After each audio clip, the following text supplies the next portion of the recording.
Hey Ryan, what are you up to? What do you got on your hands there? I'm just doing some switching. These are switching gloves, class 1 gloves. Come on inside, we'll go have a quick lesson if you want. Alright, welcome back guys. So here we are in front of us. Remember I said I had a little mini lesson for you on rubber gloves 101. Alright, so in front of us we've got the 3 sets of gloves that we use here in Hydro. On your left hand side are class 0 gloves. They are rated up to 1000 volts AC. So we use them on anything with hazardous low voltage, which hazardous low voltage is 31 volts AC up to 750 volts AC. All right. Over here, we have our class 1 gloves. They're good up to 7500 volts.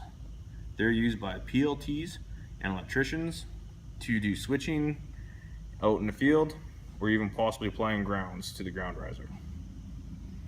Over here is a class 3 rubber glove. It's good up to 26,500 volts. It's typically used by PLTs out in the field doing rubber glove work. And yeah, so now those are the 3 levels of gloves we have here at BC Hydro. What we're going to do is a pre-use inspection. So sitting on the other side of the screen right now, you can just pick up your glove you've got. So this is a glove that you saw me using outside earlier. So they come in 2 colors, or 2 colors inside, so you can see the red and the black. So when we roll these up, so we want to roll them up, want them to hold air. So right now we're going to check to see if there's any cracking, pinholes, they're in good shape, they're not beaten down by the sun. The test due date. There's a test due date on here, and this glove says January 1st, 2017, so that's a good glove. We can use this glove. If it is past January, if it's January 2nd, this glove is no good anymore, and you have to take it out of service. Okay, so this glove is good. Now we want to check the leathers.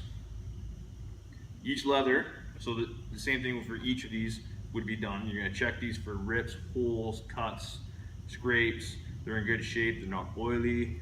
You don't use these for anything else like digging holes, pounding ground rods. You stick your hand in it. You're gonna make sure there's no burrs or anything poking through, so you wanna make it all in good shape. You can never use these without an outside protection. And now you're probably thinking, okay, well, what about the gloves? The cuff length needs to be, so if we lay it down on here, the cuff length needs to be 1 inch past per class. So this being a class 1 glove, so 1 times 1, so you'd have to have 1 inch of rubber past the top of the cuff.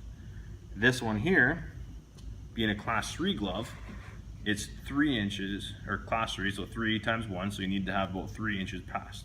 So we're good on this glove. Over here in the class 0, you're probably thinking, oh well, if it's 1 inch per class, this is being a class 0, so 1 times 0 is 0. There's actually a rule in OSH 602 that says this can be ½ an inch past the end of the glove, so we can use these. All right, so now I'm going to put this glove together, our class 1 glove that you saw earlier. When you go to use these, you can't use these with can't wear any jewelry, so you're going to make sure you take this all off. Put this glove on, put this guy on, and we'll put it down, and that glove is good to use. All right, so that concludes our basic lesson on the 3 different levels and classes of gloves that we use at BC Hydro here, and how to do a pre-use inspection. If you have any questions, concerns, comments, you can call us here at the training center.